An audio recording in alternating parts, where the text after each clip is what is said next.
Well, ఎండాకాలంలో చల్లటి breeze లాగా సినిమా మాకు. అదే ఎండాకాలంలో చల్లటి అమ్మా ఇప్పుడే కరెక్షన్ చేయాలా నాకు? Okay, coming back. ఎండాకాలంలో చల్లటి బ్రీజ్ లాగా సినిమా అనేది ఆల్వేస్ ఒక ప్లజెంట్గా ఉంటుందనేది అమ్మ కంటిన్యూ చేయలేదు కాబట్టి మళ్ళీ చెప్తున్నాను. ఇంట్లో చెప్పి ఇక్కడ చెప్పి అమ్మలు విన్నారు చూశారు, నేను అమ్మనే. ఇందులో కార్తీక్కి అమ్మని. సో కార్తీక్ గురించి చెప్పాలంటే, కార్తీక్ చాలా చిన్నప్పటి నుంచి యుఎస్లో వర్జీనియాలో మా సేమ్ కమ్యూనిటీలో ఉంటాం. And Radhika, I know her for so long. ఆవిడ ఒక ఇండియా నుంచి వచ్చే ఒక ఐటీ జాబ్ చేస్తూ, ఫుల్ టైం జాబ్ చేస్తూ, వీకెండ్స్కి చాలా ఈవెంట్స్ హోస్ట్ చేస్తూ, షార్ట్ ఫిల్మ్స్ తీస్తూ, తర్వాత ఒక వెబ్ సిరీస్ కూడా చేశారు, ఇండిపెండెంట్ ఫిల్మ్ చేశారు, మాయా. సో అప్పుడు కూడా నేను వెళ్ళాను. And I know her very well. Karthik is amazing singer. Actually నేను కార్తీక్ని కలిసింది మ్యూజిక్ స్కూల్లో. యాక్చువల్లీ అప్పటి నుంచి నేనే పరిచయం పెంచుకున్నాను. జనరల్లీ మమ్మల్ని వచ్చి కాంటాక్ట్ నెంబర్ ఇస్తారా, నేనే వాళ్ళ కాంటాక్ట్ నెంబర్ తీసుకుని I kept in touch and I kept telling him చదువుకోవాలి, మ్యూజిక్ కంటిన్యూ చేయాలి, తర్వాత యాక్టింగ్ కూడా చేయాలని. So he's here today. And Radhika,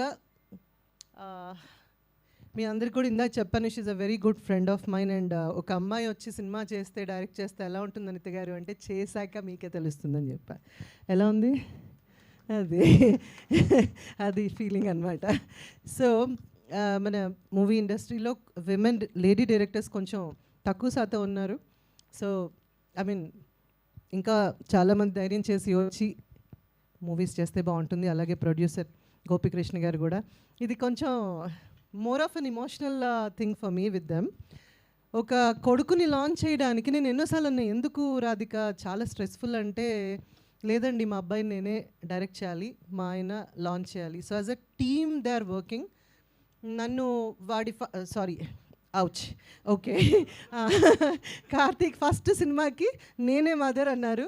so నన్ను ఎక్కడో ఉన్న పట్టుకుని ఆ ఊరు తీసుకెళ్ళి ఒక మంచి బ్యూటిఫుల్ రోల్ చేయించారు నాతో.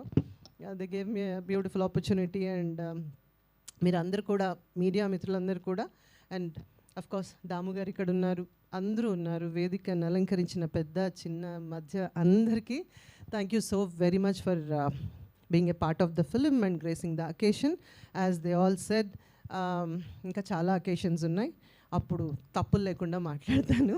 అండ్ ఇందాక రాఖీ అన్నట్టు ఒక రాజు వెడ్స్ రాంబాయ్, ఒక ఉయ్యాల జంపాల, రెండిట్లో నేనున్నాను. సో ఓహో రైటర్ అనిపించుకున్నారు ఆయన. మా అందరి బదులు ఆయనే మాట్లాడేశారు. కాబట్టి మీరందరూ కూడా పేరు పేరున మీరందరూ కూడా, most of them I know from the day I started my career. So మీరందరూ కూడా అన్ని సినిమాలు ఎలా బ్లెస్ చేశారో, ఈ సినిమా, ఈ టీమ్ని, ఈ ప్రొడక్షన్ని కూడా అలాగే బ్లెస్ చేసి మంచిగా ముందుకు తీసుకెళ్తారు అని ఆశిస్తూ, ఎక్స్పెక్ట్ చేస్తూ, thank you so much. Love you guys. Thank you, thank you, thank you, thank you Anitha garu. Thank you so much. Thank you. And అలానే ఇప్పుడు మా అన్నపూర్ణమ్మ గారిని మాట్లాడవలసిందిగా రిక్వెస్ట్ చేస్తూ ఉన్నాం.